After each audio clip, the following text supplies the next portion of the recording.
நம்ம தலைவர் வந்து ரீல் ஹீரோ இல்லை, ரியல் ஹீரோ அப்படிங்கிறதுக்கு ஒரு பதிவு. 1962 சட்டமன்ற தேர்தல்.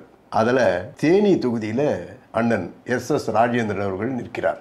நமது தலைவர் டாட்ஜின்னு ஒரு வேன் வச்சிருந்தார். தேர்தல் பிரச்சாரத்துக்குன்னே தனது மெய்காப்பாளர்களுடன் தேனி தொகுதிக்கு பிரச்சாரத்துக்கு போகிறார். ஒரு இடத்துக்கு போகும்போது இருட்டு. தலைவர் வந்து உள்ள டாட்ஜ் வேனில் படுத்துக்கிட்டு இருக்கார். திடீர்னு ஒரு 30 பேர் எதிரில் வந்து நின்றுட்டு மேலே மலையை காட்டி, அங்கே நிறைய பேர் நம்ம தலைவரை பார்க்கறதுக்காக காத்துக்கிட்டு இருக்காங்க, அங்கே வந்து பிரச்சாரம் பண்ணுங்க அப்படின்னு சொல்லி கம்பல் பண்ணுறாங்க. தலைவருடைய மெய்காப்பாளர் KV ராமகிருஷ்ணன் இறங்கி போகிறாரு. அவர் கூட இருந்த தர்மலிங்கம், இன்னும் ஒரு சில மெய்காப்பாளர்களும் இறங்கி போய் என்ன விஷயம் அப்படின்னு கேட்குறாங்க. அப்போ சொல்கிறாங்க, நீங்கள் வாங்க, மேலே நிறைய பேர் காத்துக்கிட்டு இருக்காங்க, அங்கே வந்து பிரச்சாரம் பண்ணிவிட்டு அதுக்கப்புறம் நீங்கள் போங்க அப்படின்னு சொல்லி, என்னடா இது திடீர்னு சத்தம் கேட்குதுன்னு சொல்லி உள்ளே ரெஸ்ட் எடுத்துக்கிட்டு இருந்த தலைவர் வந்து இறங்குறார். இறங்கி வந்து பார்த்துட்டு, என்ன ராமகிருஷ்ணன் என்ன விஷயம் அப்படின்னு கேட்கும்போது, இல்லை ஏற்கனவே வந்து நாங்கள் ப்ரோக்ராம் பண்ண மாதிரி மற்ற எல்லாத்தையும் முடிச்சுட்டு டைம் கிடச்சா நாங்கள் மேலே வரோம் அப்படின்னு சொல்லி ராமகிருஷ்ணன் எல்லாரும் சேர்ந்து சொல்கிறாங்க.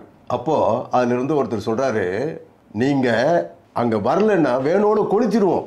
தலைவருக்கு வந்ததே கோவம், எல்லாரையும் தள்ளிட்டு முன்னாடி வந்து, யார் வேணும் கொளுத்துறோன்னு சொன்னவன் கொளுத்துக்கடா பார்க்கலாம், ஒரு சிலம்பல் அடித்தார் பாருங்க. அவன் மிரண்டு போய் பேக் அடிச்சிட்டான். இதாண்டா சந்தர்ப்பம்னு சொல்லிவிட்டு அவருடைய மெய்காப்பாளர்கள் சொல்லணுமா, எல்லாம் ஸ்டண்ட்டு ஆட்களில் பூந்து விளையாடுறாங்க. நம்ம தலைவர் சும்மா இருப்பாரா? அங்கே தான் ரியல் ஹீரோ. அவர் கீழ்ப்பாய்ச்சியை கட்டிக்கிட்டு அவரும் வீடு கட்டி அடிக்க ஆரம்பிச்சிட்டார். அவன் தான் மூளைக்கு ஒருத்தனை துண்டை காணும் துணியை காணும் ஓட ஆரம்பிச்சிட்டான். அதனால் எதிர்கட்சியில் சேர்ந்தவங்க அத்தனை பேரும் அடித்து அவங்கள எப்படியாச்சும் தாக்குதல் நடத்தணும் அப்படிங்கிற ஒரு பிளானோடு அதை நடத்தியிருக்காங்க. அப்போது ராமகிருஷ்ணன் சொல்கிறாரு, அண்ணா உங்களை நம்பி நாங்கள் எவ்வளோ பேர் இருக்கிறோம், தமிழ்நாட்டு மக்களே எவ்வளோ பேர் இருக்காங்க, நீங்கள் இந்த மாதிரி ரிஸ்க் எடுக்கலாமாண்ணே அப்படின்னு சொல்லும்போது சொல்கிறாராம், நீங்கள் எனக்கு பாதுகாப்பாக வந்தீங்க, அது ரைட்டு, ஆனால் பாதுகாப்பாக வந்த உங்களுக்கு ஏதாவது நேர்ந்து விட்டால், ஆபத்துன்னு வந்தால் எல்லாரும் சேர்ந்து போராடி ஜெயிக்கணும்.